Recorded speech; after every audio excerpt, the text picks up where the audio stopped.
Long Story Short is an improvisational comedy show that's long-form improv. It's different from the short form where we play all kinds of small little games based on suggestions. In long form, we get one suggestion at the beginning of the show. One of the players on stage is going to come forward and do a brief little monologue based on that suggestion about real events that have happened to them in their lives. And we'll all be listening on the side of the stage, picking up things from that monologue, places, people, ideas, and we'll come out and we'll do scenes inspired by that.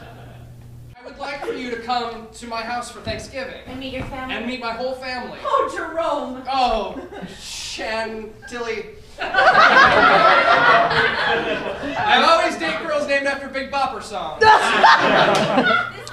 Improv is a form of theater, not just comedy. There's also dramatic improv that is not scripted, not rehearsed. It's a skill that a lot of acting students learn as a way to free up their impulses and their reactions and be a little more natural on stage. But the people that do it a lot and like to do it for fun, as we do, it's a little bit more of almost an art form. There's rules and there's things you have to follow, but it's completely different every night, which is why a lot of us love it.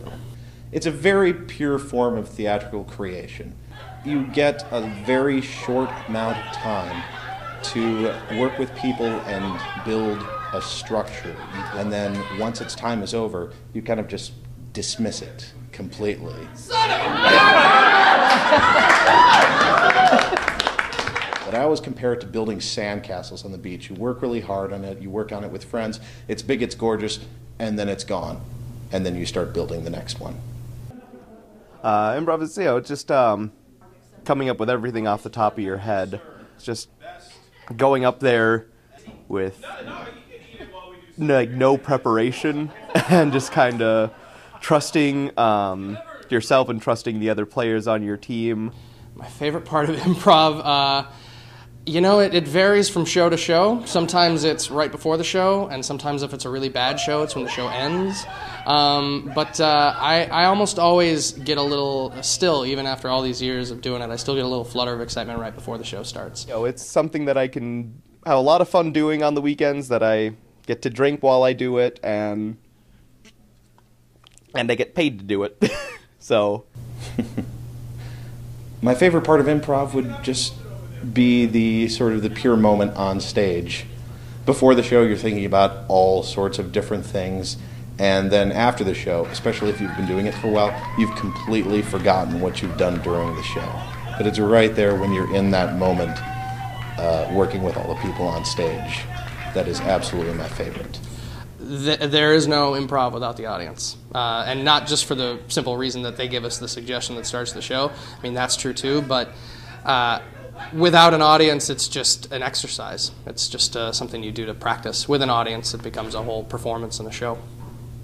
The audience has so much control over the show. They're so important, and they don't even know it. They're responsible for the energy of the show, whether everybody's happy or miserable.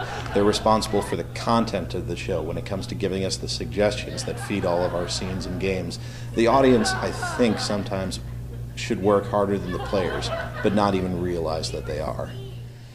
A general night here is pretty much getting to the club, going backstage, putting on your shirt that takes away your identity and makes you a part of the big group as a whole, waiting to hear how many audience members have actually paid to come and see you. A lot is always really awesome. Too little and it kind of brings your self-esteem down.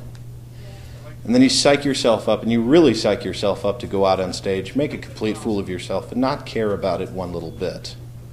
Then you do that, and then you leave and lock the doors behind you.